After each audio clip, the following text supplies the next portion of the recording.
My college sorority is different. The elder sister. Kathy methodically cut Florence's body with the dagger. It was clear that she wanted to preserve her beloved sister as much as possible.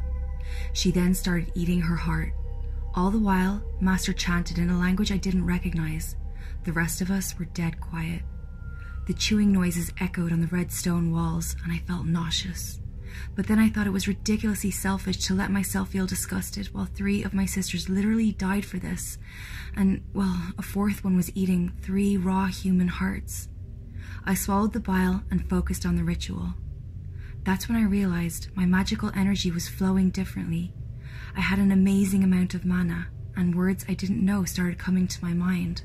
It was the first time I actually felt that we could defeat Cert and return alive. Through curses and scorn, your hatred is justified. Shower us with blind rage for men and mankind. May each of you consume and inhabit one of our hearts. Steno, Euryale, Medusa, please lend us your power. Come forth, O elder sister Gorgon, and drink from our sacrifice. Kathy screamed in pain. Around her, a larger body was growing really fast, limbs taller than a person spreading in all directions. She became a mere core on its chest. An enormous snake tail took shape under her, while humanoid arms grew on Kathy's sides. A feminine torso grew above her, and from it sprouted 3 heads full of snakes, as numerous as one's strands of hair. Both the tail and the vipers were deep magenta, as well as her incredible eyes. But I knew better than to look at them directly. Kathy, focus your mind. You're in control. Jeanne started giving her a pep talk. The giant half-beast inhaled deeply, then said with a voice that sounded like Kathy's, but also sounded incredibly majestic and scary, "Let's kill some gods." I navigated us through the underworld. If I closed my eyes, I could see its blueprint. Cert's den wasn't far from where we appeared. "You truly are Persephone, the queen of the underworld," Troyfall remarked. This name felt so right. While I was there, I didn't even recognize myself as Sam Myers. The mood was as light as it could be. Apparently, Devourer could never fully control Gorgon, and she would often make no distinction between ally and enemy. This time, however, we could use the Elder Sister's full power against our foe. For that reason, everyone was relaxed enough to talk on our way to the war. Gorgon moved slowly to adjust to our pacing, since her giant and slippery Ophidian body was way faster than us. "Her scales are so impressive," I remarked, as Master and I walked side by side, guiding the small group of us that remained. "Yeah, speaking of snakes, I hope you're not too scared of me," one of her heads said. The other head was perpetually biting the apple and unable to speak. "I'm not. You're still you, and I still love you," I replied, unashamed to admit my feelings for her. I think that as Persephone, I finally felt like I was worth her time. And come on, even if your heads weren't majestic, your body is still your beautiful body. I winked, and we all laughed. It was the last laughter I ever shared with them, because as soon as that happened, the landscape abruptly changed. All around us, large cocoons were glued to the red walls and ceiling, thousands of them. The cocoons seemed to be made of human guts, and they throbbed disgustingly. The putrid smell violated all my senses. "What the fuck is that?" Siren Song asked, covering her mouth to avoid gagging.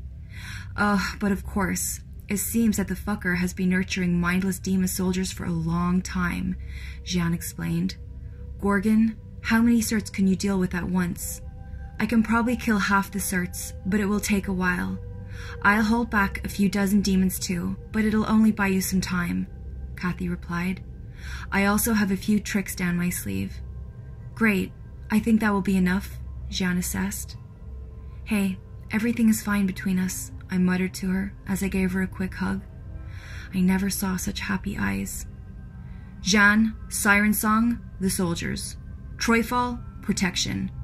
Red Dragon, Persephone, we'll take a Cert each," Lilith commanded. I silently panicked. "We don't need to win alone, just hold on until the others finish the rest." We all agreed and started preparing. Red Dragon produced a crimson and golden bow out of nowhere, and lightly blew on it a few times. 13 arrows of fire materialized on it, ready to be shot. Stay close, but not too close, Master instructed. I stole a glance at her and was surprised to see her holding a giant flame-bladed sword. I knew what it was. In the book of Genesis, it said that the archangel Camael wielded the most powerful sword in existence, capable of killing even minor gods with a single hit, and used it to protect the gates of Eden, and it was made of flames. When God divided the Eden in 3, he must have used that sword, and it was split in 3 parts as well, one for each realm. I smiled to realize that, despite her eternal suffering, my girlfriend had managed to outsmart God. As we frantically took position, the cocoons started erupting around us. Most of the demons had decayed wings, and their body was merged with some sort of wild beast. They all looked ferocious and bloodthirsty, with at least 5 sets of sharp teeth each. Some cocoons were really large, and from them, indescribable fiends were born, a leviathan body with 10 human heads, a behemoth made of millions of human eyes, and locusts of Abaddon with crowns made of human hands, among other biblical and mythological monsters. Lastly, but not long after, appeared the 7 Surts, emerging from their cocoons like they were born from the very loins of the underworld. The legions approached us. "Shield!" Gorgon screamed, and both Jeanne and Troyfall quickly chanted, creating a thick bubble that enveloped all of us, except for the elder sister. Not wasting a single second, Gorgon let out a wailing, and from her 3 mouths came a rain of acid. It was enough to immediately kill at least 1/5 of the weaker demons. The rest kept running towards us, trampling over their fallen comrades. It was one truly chaotic, hellish vision. After Gorgon finished with the acid, she blew a strong, overwhelming wind that paralyzed almost half the fiends, including some of the demonic beasts.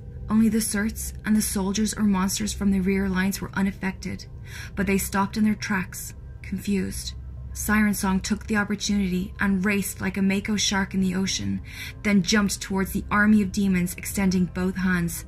"Wither! Multiple!" A green mist came from her hands and pulverized at least 3 dozen of Surt's soldiers at once. Before the others could react, Jeanne was amidst them. "Light Purge!"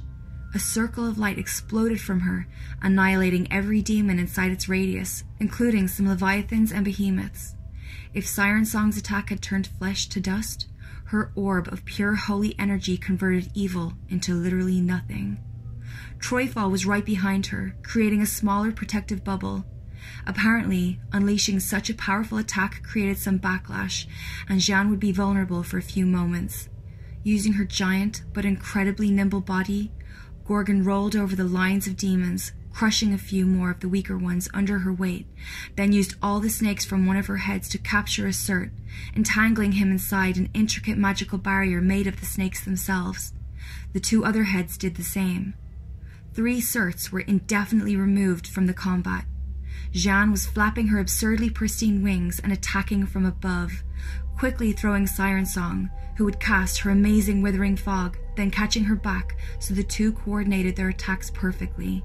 Troyfall was casting powerful protection spells on Gorgon, who was being swarmed by most demons and beasts in a clear attempt to get their master back. The air suddenly became unbearably hotter, and the 4 remaining Surts combined their power to cast a giant ball of mana and throw it on Lilith, Red Dragon, and I. "Counter-destruction!" I screamed, as I let out an equally powerful explosion that pushed theirs back. Red Dragon then jumped above the 2 orbs of energy like it was nothing, and graciously waltzed in the air, shooting her arrows and dropping copious amounts of lava from her mouth.